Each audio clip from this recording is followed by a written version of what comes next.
Fala aí, fiel, tudo certo com vocês?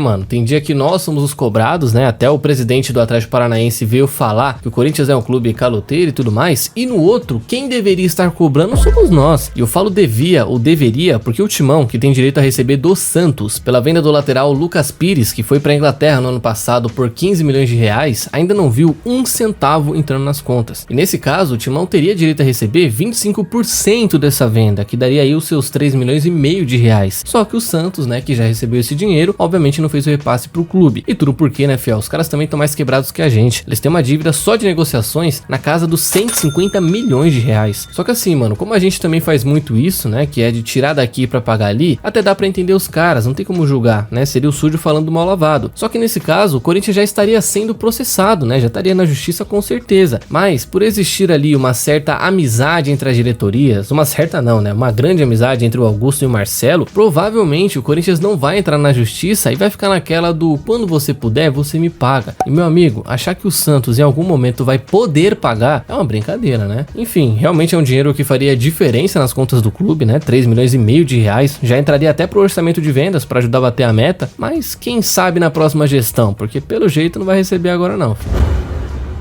Duilhão, o tempo passa, as coisas mudam, mas elas não somem de repente não, viu? Não dá pra esconder tudo de todo mundo pra sempre não. Eu falo isso porque o Globo Esporte trouxe aí uma matéria muito interessante hoje sobre um possível rombo que o Corinthians teve nas contas nesse último ano da gestão do Ilho, onde a atual diretoria encontrou ali alguns valores que não foram contabilizados no balanço na casa dos 150 a 200 milhões de reais.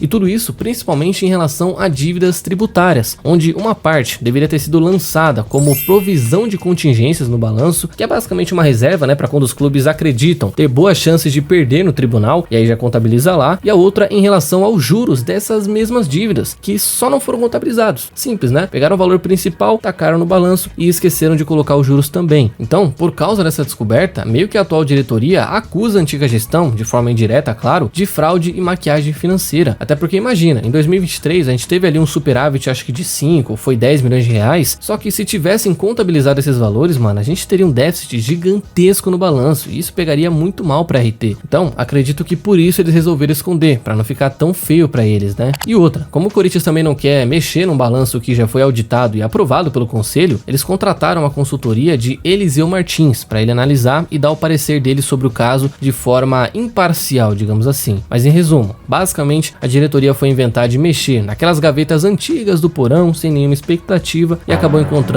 centenas de boletos vencidos que, independente de quem foi, vão ter que pagar de um jeito ou de outro, tá? É complicado, né, fiel? Isso ainda vai dar muito pano pra manga lá dentro, viu? Mas é aquilo, pelo menos o balanço ficou bonitinho, né, não, Duílio?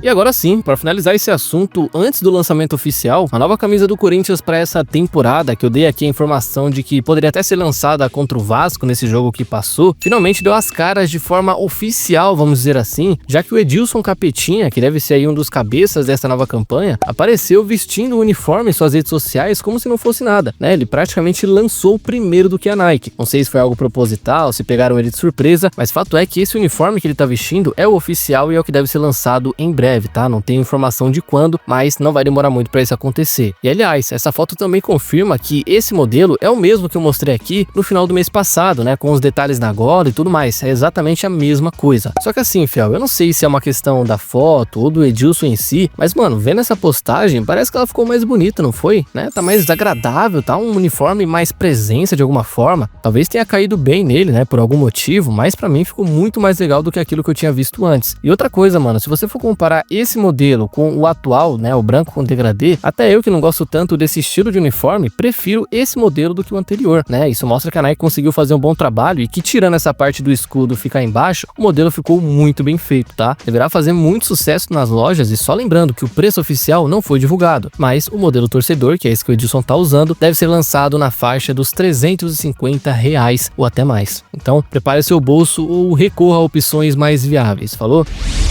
Precisando muito de um atacante, ou talvez não, depende de quem seria, o Corinthians, de acordo com o Luiz Fabiani, fiel, agora da Bandeirantes, seria um dos clubes interessados ali junto com o Vasco, o Cruzeiro e mais alguns também, em Matheus Moraes, jogador de 24 anos do Maringá, vice-campeão do Paranaense, onde nessa temporada tem 9 gols em 18 jogos e que o Corinthians já até abriu conversas para tentar sua contratação, né? Ele é um ponta-direita que joga de meia também e que de fato, pelas características, até poderia cair como uma luva nesse elenco, digamos assim. Só que primeiro, mano, a gente não teria paciência com esse tipo de cara, tá? Já começa por aí. Seria praticamente um Barleta 2.0. Ia chegar aqui, promissor e tudo mais, e na primeira escorregada na bola já iriam crucificar o cara, né? Dificilmente conseguiria ter sucesso, muito porque o Corinthians até precisa de dinheiro, mas acima de tudo precisa ganhar títulos. E esse tipo de contratação talvez não seja um risco tão legal de se correr. E segundo, cara, que se for pra contratar um atacante, primeiro contrata um lateral direito e um zagueiro. Por favor, né, Augusto? Pô, eu falo isso aqui, mano, desde o final do ano passado. O Corinthians tá carente dessas opções. E tudo bem que também precisa de um atacante e tudo mais. Mas acima de tudo, precisa contratar um zagueiro e um lateral direito primeiro, tá? Então essa indignação minha, cara, não é nem tanto se vai contratar esse menino ou não. É o fato de só aparecerem negociações com meias e atacantes. Parece que não falta mais ninguém no elenco, né? Não sei qual é a avaliação da diretoria ou da comissão sobre isso, mas pode ter certeza, cara, que enquanto não chegar um zagueiro e um lateral nesse time, a torcida vai chiar com qualquer nome diferente que aparecer. E de novo, eu não conheço o garoto, nunca vi jogar. Algumas avaliações que eu ouvi também não soaram legal, mas eu acho que se for pra apostar em alguém, que aposte na base, né? Pelo menos lá o que vier é lucro, falou?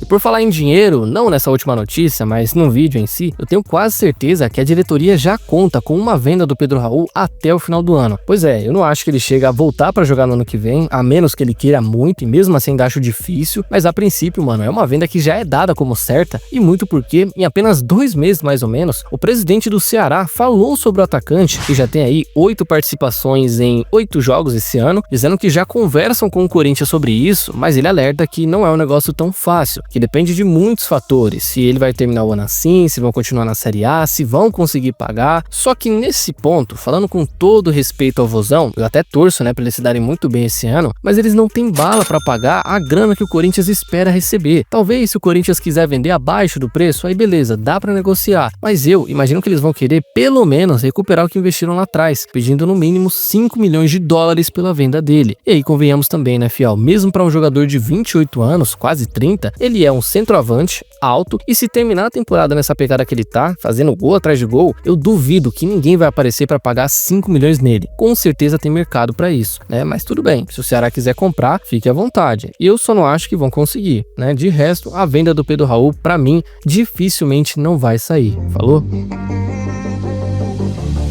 Então, fiel, é isso por hoje. E antes de vocês saírem do vídeo, não se esqueça de deixar a curtida e se inscrever no canal, que já vai estar me ajudando demais e vai contribuir para mais vídeos por aqui, certo? Espero vocês numa próxima, tamo junto e vai, Corinthians!